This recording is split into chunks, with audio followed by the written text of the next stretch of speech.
మన Chiranjeevi vascular and multi speciality hospital దేశంలోనే best vascular and endovascular facilities and all multi speciality care.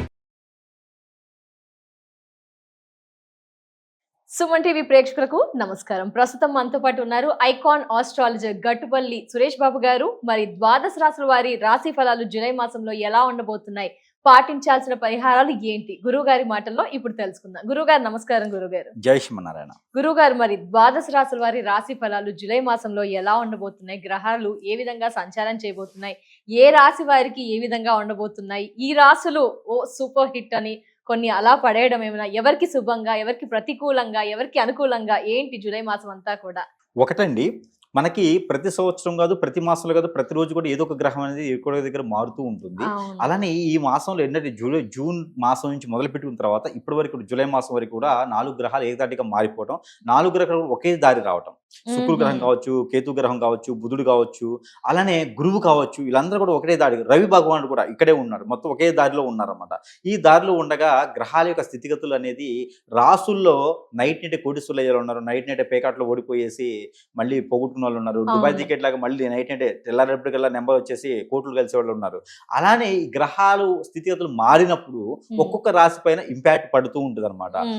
అనుకోని పనులు ఆగిపోవడం కానీ, అనుకోకుండా ఉన్న పనులు జరగడం కానీ జరుగుతూ ఉంటుంది. ఇంపాక్ట్ ఏంటంటే కనుక ఈ జూలై మాసంలో ప్రతి రాశి వారికి చాలా అద్భుతంగానే ఉంటుంది. వారు చేసే ప్రయత్నాన్ని బట్టి గ్రహాలన్నీ కూడా వారికి సానుకూలంగా ఉన్నాయి. ఏదో 1-2 రాసులు తప్పితే 10-11 రాసుల వరకు కూడా చాలా అద్భుతంగానే ఉన్నాయి. వాటి యొక్క ప్రతిఫలాలు కూడా చాలా బాగున్నాయి. మనం ఇచ్చేటువంటి పరిహారాలు కానీ, చేసేటువంటి ప్రెడిక్షన్స్ కానీ, ఇచ్చే పరిహారాలు కానీ, వాళ్ళు చేసేటువంటి దాన ధర్మ యజ్ఞ యాగ హోమ తపాచారాలు కానీ, ఇవన్నీ కూడా డబ్బులు ఎక్కువ పెట్టకుండా చిన్న చిన్న పరిహారాల ద్వారా కూడా వారు ఉపశమనం పొందేదానికి ప్రయత్నపూర్వకంగా చేద్దాం. ఇప్పుడు ₹1,00,00,000 పెట్టో, ₹1,00,000 పెట్టో ఏదో రాజశ్యామల యాగం చేస్తాం. రాజశ్యామల యాగం చేస్తే వచ్చేది పుణ్యం. మన లోపల ఉన్నటువంటి నెగిటివ్ పోదు. పుణ్యం రావడం వేరు, నెగిటివ్ పోవడం వేరు. నెగిటివ్ ఇప్పుడు మనకి జ్వరం వస్తే టాబ్లెట్ వేసుకుంటే పోతుంది, హోమం చేపిస్తే పుణ్యం వస్తుంది. జ్వరం రాకుండా వస్తుందేమో, వచ్చిన జ్వరం పోవాలంటే ఖచ్చితంగా టాబ్లెట్ వేయాల్సిందే. నీకు ముళ్ళు గుచ్చుకుంటే పూజ చేస్తే ముళ్ళు పోదు, నీకు ముళ్ళుతో తీస్తేనే పోతుంది. కాబట్టి ప్రతి ఒక్కరు కూడా ఆలోచించుకోవాల్సిన విషయం ఏంటంటే రాసులు చూడాలి, నక్షత్రాలు చూడాలి, అలానే గ్రహాలు చూసుకోవాలి, స్థితిగతులు చూసుకోవాలి, కానీ దోషాలు చూసుకోవాలి. కానీ మనకు జరిగేటువంటిది ఆ రాశి వలనైనా మనకు జరిగేటువంటి పరిణామాలన్నీ కూడా జాతకంలో ఉండవు. ఇది ఒకటి ప్రతి ఒక్కరూ గ్రహించుకొని, గమనించుకొని ఆలోచించుకోవాలి. దీంతో పాటు ఈ ఒక జూలై మాసంలో ఎన్నెన్నో కార్యక్రమాలు ప్రారంభించుకోవచ్చు. ఎందులో లాస్ అయిన వాళ్ళు బాగుండొచ్చు, ఎన్నో రకాలైనటువంటి స్థితిగతులు ఉన్న వాళ్ళు కూడా బాగుండేటువంటి యోచన, ఆలోచన, దూరమైన వాళ్ళు దగ్గర అవడం, దగ్గర వాళ్ళు దూరం అవడం, ఆర్థికపరమైనటువంటి ఇబ్బందులు ఉన్నవాడు బాగుపడటం, ఆరోగ్యపరకంగా ఇబ్బందులు ఉన్నవాడు అంతా కూడా నయం అవటం, ఇవన్నీ కూడా ఉన్నాయి. అవి ఏంటనేది మరొకసారి గమనించుకున్నట్టు కనుక దాంట్లో ఈ ద్వాదశ రాశులు ఏమేమి ఉన్నాయి, గ్రహాల యొక్క స్థితిగతులు ఎక్కడ ఉన్నాయి, ఏ రాశి వారికి ఎలాంటి ప్రయోజనాలు ఉన్నాయో ఒకసారి మనం గమనించుకుంటూ ముందుకు వెళ్దాము. గురువు గారు, మరి కన్యా రాశి వారికి జూలై అంతా కూడా ఎలా ఉండబోతుంది గురువు గారు? కన్యా రాశి ద్వాదశ రాశిలో ఉండేది కన్యా రాశి. ఈ కన్యా రాశి వారికి ఈ మాసంలో బాగుంటుందా, ఈ మాసంలో బాగుండదా అనేది ఏం లేదండి. ఎందుకంటే వీరి దగ్గర డబ్బులు కానీ, వనరులు కానీ, అవకాశాలు కానీ ఉన్నాయి అంటే కనుక అది ఎవరికి పంచిపట్టాలా, ఎవరెవరికి ఇచ్చాలా అని చూస్తూ ఉంటారు. కాబట్టి కన్యా రాశి వాళ్ళకి నిస్సహాయంగా ఎట్లా ఉండదు, అలా ట్రిబుల్గా వెళ్ళిపోతూ ఉంటుంది అనమాట. వీళ్ళకి ఈ సంవత్సరం బాగాలేదు, ఈ మాసం బాగాలేదు, వాళ్ళు ఆలోచించారు, కష్టపడాలన్నట్టుగా వాళ్ళ కష్టాన్ని నమ్ముకునేటువంటి వాళ్ళు అనమాట. అందులోనూ మంచి వ్యక్తులు ఉన్నారయ్యా అంటే కనుక కన్యా రాశి వాళ్ళు ఒకళ్ళు ఉన్నారని చెప్పుకోవచ్చు, ఖచ్చితంగా చెప్పుకోవచ్చు. అంటే వేరే రాశి వాళ్ళు మంచి వాళ్ళు కాదని కాదు. ఈ రాశి వాళ్ళు ఏంటంటే ఎవరికైనా సరే, శత్రువుకైనా సరే మంచి చేసేటువంటి వాళ్ళు దగ్గరికి వచ్చేసి బోళాశంకులకు వరాలు ఇస్తూ ఉంటారు. ఆ శత్రువు వచ్చినా కూడా ముందు వీళ్ళు అనుకుంటారు, వాడిని కొట్టేసేయాలి, వాడిని చంపేసేయాలి, వాడిని ఏదైనా ఇబ్బంది పెట్టాలనుకుంటారా. ఆ వ్యక్తి కనిపించిన ఆ వ్యక్తి దగ్గరికి వచ్చినా సరే మళ్ళీ వీళ్ళే పోయి పలకరిస్తుంటారు. విగతత్వం అనేది ఉండదు వీళ్ళకి. అందులోనూ మంచి సలహాదారులు అండి. పెట్టుబడులను వ్యాపారం చేసే వాళ్ళు ఎవరు ఉన్నారంటే కన్యా రాశి వాళ్ళే. రూపాయి పెట్టుబడి లేకుండా అందరితో పాటు సమానత్వంతో సంపాదించేవాళ్ళు ఒక కన్యా రాశి వాళ్ళకి సాధ్యం అది.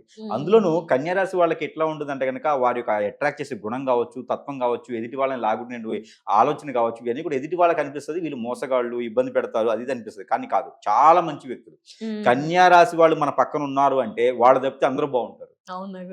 కన్యా రాశి వాళ్ళు తప్పితే అందరూ బాగుంటారు.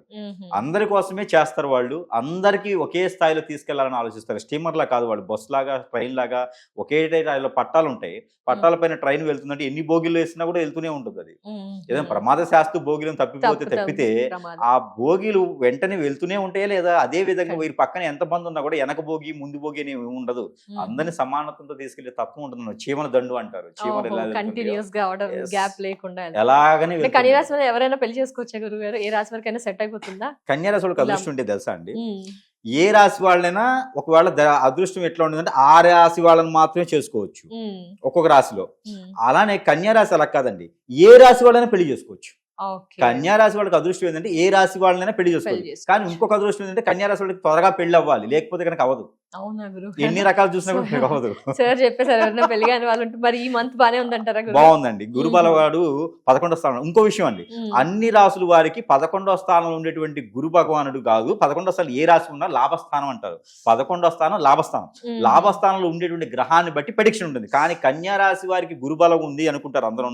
ఆ గురుబలం 11వ స్థానం బట్టి బాగా డబ్బులు, ఆదాయం, పేరు, ప్రఖ్యాత, హోదా అన్ని రకాలు వస్తాయి అని అనుకుంటారు. కానీ కన్యా రాశి వాళ్ళకి గురుబలం ఉన్నప్పటికీ కూడా గురువు ఇక్కడ 2వ స్థానంలో నుంచి అధిపతి కాదు, ఇక్కడ 4వ స్థానం నుంచి అధిపతి. కాబట్టి పాత రోగాలు కానీ, పాత నిప్పులు కానీ, పూర్వీకుల ఆస్తులు కానీ ఏమైనా గొడవలు ఉంటే అట్లాంటి గొడవలు అవుతూ ఉంటే, శత్రువులు కూడా పాత వాళ్ళు మళ్ళీ దండెత్తేలాగా ఆలోచన ఉంటుంది. కానీ ఏ రాశి వాళ్ళకైనా 11వ స్థానంలో గురువులో ఉంటే కనుక వస్తుంది. కానీ కన్యా రాశి వాళ్ళకి గురు స్థానం ఉన్నప్పటికీ కూడా 11వ స్థానంలో గురువు ఉండడం వల్ల లాభం అనేది రాదు.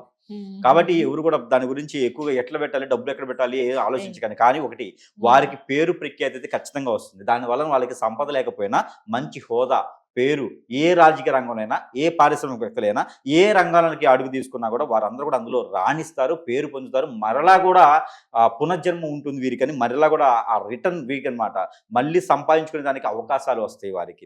అవి అనువుగా తీసుకొని ముందుకు వెళ్తే అదృష్టం అనేది వీరు సొంతమవుతుంది. ఈ మాసంలో, జూలై మాసంలో 2026 సంవత్సరం జూలై మాసంలో ఖచ్చితంగా కన్యా రాశి వారు రాసి పెట్టుకోవచ్చు అదృష్టం ఇలానే ఉంటుంది అని. కానీ ఆ అదృష్టం 10 మందితో షేర్ చేస్తున్నారు చూసారా, అది ఇంకా గొప్ప అదృష్టం. దేవుళ్ళు కూడా ఏం చేస్తారంటే వారికి పెట్టేది నైవేద్యం అయినప్పటికీ ఆ నైవేద్యాన్ని ఎంతో మందికి ప్రసాదం పెట్టమని చెప్తుంది, అమ్మవారైనా స్వామివారైనా. అదే విధంగా కన్యా రాశి వారి దగ్గర ఉన్నటువంటి వనరులు కావచ్చు, అవకాశాలు కావచ్చు, ఏదైనా ఉంది అంటే ఎప్పుడెప్పుడు ఎవరెవరికి ఇవ్వాలా, ఎవరెవరికి సాయం చేయాలా అని ఆలోచిస్తూ ఉంటారు. అలాంటి వారు ఫ్రెండ్స్ గా కానీ, ఇంట్లో కానీ, బంధువుల్లో కానీ, భార్య కానీ, భర్తలు కానీ, పిల్లలు కానీ ఉంటే కనుక ఖచ్చితంగా మన ఇంట్లో ఒక దేవుడో దేవత పుట్టారు అనే ఆలోచన, మన ఇంట్లో ఒక మణికంఠుడు పుట్టారు అని ఒక ఇది ఉంటుంది, మన సరస్వతి అమ్మవారు పుట్టిందని ఒకటే ఆలోచన.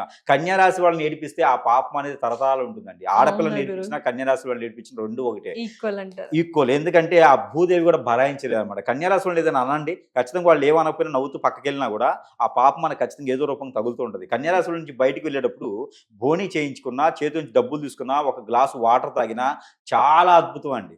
ఇంకా మీదట మేమంతా కన్యా రాశి వారి వెంబడబడుతూ ఉంటాం సార్. అంటే ఎవరైనా కనిపిస్తే నాకు ఒకసారి డేట్ ఆఫ్ బర్త్ ఏంటి అని చెప్పి గురుగారి దగ్గరికి పంపిస్తే ఇది ఏ రాశి అని అడగాలి. అప్పుడు వాళ్ళని ఏ రకంగా చూడాలని చూడాలి. కన్యా రాశి వాళ్ళకి కామన్లీ ఏంటంటే లోపల పెట్టుకుని బయట చేయరండి, వాళ్ళు సాదాసీదిగా ఉంటారు. వాళ్ళు లక్షణాలు చెప్తున్నారు, అప్పుడు మీరు గుర్తుపట్టవచ్చు ఈజీగా. వారు ఏంటంటే బోలా శంకర్లా ఉంటూ ఉంటారు, కానీ మంచి ఎవరికైతే ఎలాంటి చేయాలో అలాంటి చేస్తుంటారు. తెలివిగల వాళ్ళు. వాళ్ళు ఎక్కడ ఏది చెప్పాలో అది చెప్పారు, బురుడి కొట్టించే వాళ్ళు వ్యక్తులు కదా. ఎదుటి వాళ్ళకి మాత్రం మోసం చేసే తత్వం కనిపిస్తారు, కానీ మోసపోతూ ఉంటారు. లవ్ సెట్ అవ్వదు వీళ్ళకి. ఒకటి గుర్తుపెట్టుకుని, లవ్ ఫెయిల్యూర్ ఎవరు ఉన్నారు అంటే వాళ్ళలో కన్యా రాశి ఎక్కువ శాతం కన్యా రాశి వాళ్ళు ఉంటారు. కాబట్టి ఈ యొక్క 2026 సంవత్సరం జూలై మాసంలో అయితే మాత్రం కొన్ని ఎక్కడైతే వనరులు కానీ, రంగాలు కానీ వదిలివేస్తారో వారందరికీ కూడా మరీ ఒకసారి అవకాశం వచ్చింది అని మాత్రం చెప్పుకోవచ్చు. ఇప్పుడు వచ్చే అవకాశాన్ని మాత్రం ఖచ్చితంగా అందిపుచ్చుకోగానే వదిలివేయకూడదు. అలా అందిపుచ్చుకుంటే ఎదురు సహాయం చేసే దానికైనా అవకాశం ఉండాలి కదా, వీరికి డబ్బులు ఉంటే ఎదురు చేయగలుగుతారు. అదే రకంగా వీరు ఏదైనా సినీ రంగం కానీ, మార్కెటింగ్ రంగం కానీ, అలానే కనుక ఏదైనా రాజకీయ రంగం కానీ అవకాశాలు మెండుగా వస్తాయి. ఆ అవకాశాన్ని మాత్రం ఖచ్చితంగా సద్వినియోగం చేసుకోవాల్సిందే, చిన్నదా పెద్దదాన్ని ఆలోచించకూడదు. అలానే ఏదైనా కన్స్ట్రక్షన్ రంగం కానీ, రియల్ ఎస్టేట్ రంగం కూడా వీరికి అద్భుతంగా ఉంటుంది. కానీ ఎక్కడైనా ఎదుటి వాళ్ళ మాటలు నమ్మారంటే మాత్రం ఖచ్చితంగా మోసపోయేదానికి మళ్ళీ కనిపిస్తుంది. కాబట్టి ఎదుటి వాళ్ళ మాటలు నమ్మకుండా ఉంటే మాత్రం చాలా మంచి జరుగుతుంది వీళ్ళకి.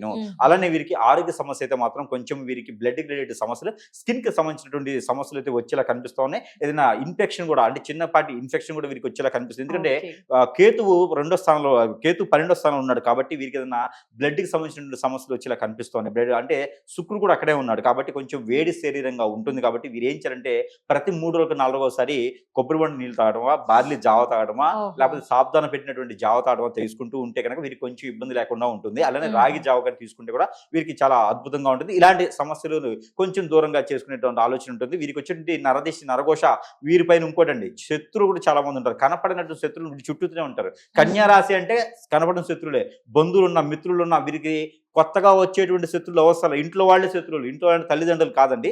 వీరికి ఉండేటువంటి తమ్ముళ్ళు కావచ్చు, అన్నలు కావచ్చు, అక్కలు కావచ్చు, వీరంతా మంచిగా ఉంటేనే శత్రుత్వం చూపిస్తూ ఉంటారు. వీరు ఎదగకూడదు అని చూపిస్తుంటారు. మేనమావలు, మేనత్తలు ప్రతి ఒక్కరు శత్రువే. అందరూ కావాలి. ఇదంతా గ్రహం ఇంపాక్ట్ వల్లే అంటారా? గ్రహం కాదండి, రాశి ఇంపార్టెంట్. రాశి impact. పక్కన ఉండేటువంటి గ్రహాలు కాదు, ఇది గోచారం ఇంపార్టెంట్. వారు పుట్టినటువంటి రాశి అలాంటిది అనమాట. వీరి నుంచి అందరూ వనలు పొందుతూ ఉంటారు, వీరిని మీద బండలు వేస్తూ ఉంటారు. అది ఒక వాళ్ళకి అట్లా రాశి తత్వం అలా ఉంటుంది అనమాట. వీరు అట్రాక్ట్ చేసే గుణాలు ఉంటాయి కాబట్టి వీరు అవన్నీ దులుపుకొని పక్కకి వెళ్ళిపోయి వీరు చేయాల్సిన ధర్మ ప్రకారం ఏం చేయాలో అది చేస్తూ ఉంటారు అనమాట, హరిశ్చంద్రుడు లాగా. సో అలా విధంగా ముందుకు వెళ్తూ ఉంటారు. అలానే ఈ జూలై మాసంలో అయితే కనుక మంచి వనరులు అండి. వీరికి ఈ రంగాల్లో వెళ్తూనే విదేశీయానం ఉంటుందండి వీరికి అన్ఎక్స్పెక్టెడ్ గా. అలానే ఏదైనా లవ్ మ్యారేజ్ వీరికి సెట్ అవ్వదు కాబట్టి అరేంజ్ మ్యారేజ్ చేసుకోవడానికి అయితే చాలా అనుకూలంగా అయితే కనిపిస్తుంది. కానీ ఈ 6 మాసాలు చేసుకుంటే ఇంకా పుణ్యపడదు. వచ్చేటువంటి వాళ్ళ వలన ఇంకా పేరు ప్రఖ్యాత, డబ్బు, ఆస్తి, పరపద, సంపద అన్ని కూడా ఏర్పడతా ఉంటాయి. ఆడపిల్లల తరపు నుంచి మగపిల్లల తరపు నుంచి దక్షిణ దిశగా వచ్చేటువంటి అమ్మాయి సంబంధం, అలాగే ఉత్తర దిశగా వచ్చేటువంటి అబ్బాయి సంబంధం మీద మాత్రం ఖచ్చితంగా వీరు సెట్ అయ్యేదానికి కూడా కనిపిస్తూ ఉంది. కన్యారాశి వాళ్ళకి పిల్లనివ్వాలంటే అదృష్టం ఉండాలి, కన్యాదానం చేయాలన్నా అదృష్టం ఉండాలి, పిల్లనివ్వాలన్నా కన్యాదానం చేయాలన్నా లేదా చేసుకోవాలన్నా కూడా అదృష్టం ఉండాలి. కాబట్టి కన్యారాశులను చేసుకోవడం వల్ల పునర్జన్మ ఉండదు ఎవరికి చేసే వాళ్ళకి. ఆడపిల్ల తల్లిదండ్రులకైనా మోపిల్ల తల్లిదండ్రులకైనా సరే కన్యారాశి వాళ్ళ ఇంట్లో అల్లుడిగా కానీ, కోడలుగా కానీ, కూతురుగా కానీ ఎవరైనా ఉన్నారు అంటే కనుక వారికి సేవ చేసినా, వారికి దానం చేసినా, వారికి ఫుడ్ పెట్టినా, ఒక్కరోజు ఫుడ్ పెట్టినా కూడా వేరే వాళ్ళకి పునర్జన్మ ఉండదు. వారు చేసిన కర్మలు సగం పాటిపోతాయి దేవుడు ఆలయానికి వెళ్ళే లేకుండా కూడా. అలాంటి కన్యారాశి వాళ్ళకి ఏడిపించినా, బాధ పెట్టినా, భంగ పెట్టినా, కన్నీళ్ళు పెట్టినా కూడా ఆ ఒక కర్మ పాపం అనేది మళ్ళీ మనం చుట్టుకోవటమే. ఇవన్నీ కూడా ఆలోచించుకొని గమనించుకొని బాధ పెట్టకుండా ఉండాలి. కన్యారాశి వాళ్ళు ఎవరైనా ఉంటే వాళ్ళ వల్ల జీవితంలో ఎదిగేదానికి ఆసరా ఉంటుంది అందరికీ కూడా. అలాంటి కన్యారాశి వాళ్ళకి కొన్ని పరిహారాలు కూడా ఖచ్చితంగా కావాలి. పరిహారాల కన్నా కూడా ముందు ఏంటంటే కనుక వీరు ముందుకి రావాలి. అందరిలో ముందుకు వచ్చేసి కొన్ని రకాల వీరి నచ్చినటువంటి కలర్, వీరికి ఈ మాసంలో కలిసి వచ్చే కలర్ ఏంటంటే కనుక orange colour, sky blue colour, అలానే ప్యారెట్ గ్రీన్ కలర్. ఈ 3 కలర్స్ కూడా వీరికి అద్భుతం కలిసి వస్తాయి. వీరికి వారం మంగళవారం, శుక్రవారం 2 వారాలు వీరికి అద్భుతం కలిసి వస్తాయి. నెంబర్ 5 అండ్ 7 నెంబర్ వీరికి అద్భుతం కలిసి వస్తాయి. 8 కూడా వీరికి శని భగవాన్ అశుభ దృష్టిని కాబట్టి 8 కూడా వీరికి అద్భుతంగానే కలిసి వస్తుంది. అలానే వీరికి కలిసి వచ్చే దిక్కు పరమడ, తూర్పు 2 దిక్కులు కూడా వీరికి అద్భుతంగా కలిసి వస్తాయి. అలానే వీరికి కలిసి వచ్చేటువంటి ఆరోగ్యకర పరంగా వీరికి కావాలి కాబట్టి పచ్చ పెసలు, బ్రౌన్ కలర్ శనగలు వీరు దానం ఇచ్చుతూ ఉండాలి. ఒక వారం వేస్తే దానం ఇచ్చి ఉండాలి. అలానే వీరికి శివాలయంలో పంచామృత అభిషేకం చేయించడం కానీ, సుబ్రహ్మణ్య స్వామికి అభిషేకం చేయించడం కానీ, వినాయక స్వామి వారికి 119 గుంజులు తినడం కానీ, గరికా బెల్లం నైవేద్యం పెట్టడం కానీ చేస్తూ ఉండాలి. ఇలాంటి చేస్తే ఖచ్చితంగా అదృష్టం వీరి వంతు అవుతుంది. అలానే వీరికి ప్రతినిత్యం కాకపోయినా 3 రోజులకు ఒకసారి అయినా సరే ఒకటి ఏదైనా సరే నిమ్మకాయ లోపల ఉండేటువంటి గింజలు ఒక 11, గురి గింజలు ఏ కలర్ లో ఉన్న పర్లేదు ఒక 11 తీసుకొని కొంత ఈ కర్పూరం బిళ్ళలు ఒక 5 వేసేసి అందులో తల చుట్టూ 7 టైమ్స్ దిష్టి తీసేసి ముందుకు వేసుకుని కాల్చుకుంటూ ఉండాలి. ఇలాంటి చేస్తే కన్యారాశి వాళ్ళకి జూలై మాసంలో అనుకున్నది సాధించడానికి, ఒక రూట్ దానికి, వరంద దానికి దొరికేదానికి ఎక్కువ అవకాశాలు ఉంటాయి. కాబట్టి ఇలాంటి చిన్న ప్రయత్నాలు చేసి కూడా అదృష్టవంతులేదానికి అవకాశం ఉంటుంది. ప్రయత్నం చేయొచ్చు. అద్భుతమైన వివరణ గురుగారు, ధన్యవాదాలు, నమస్కారం. నమస్తే.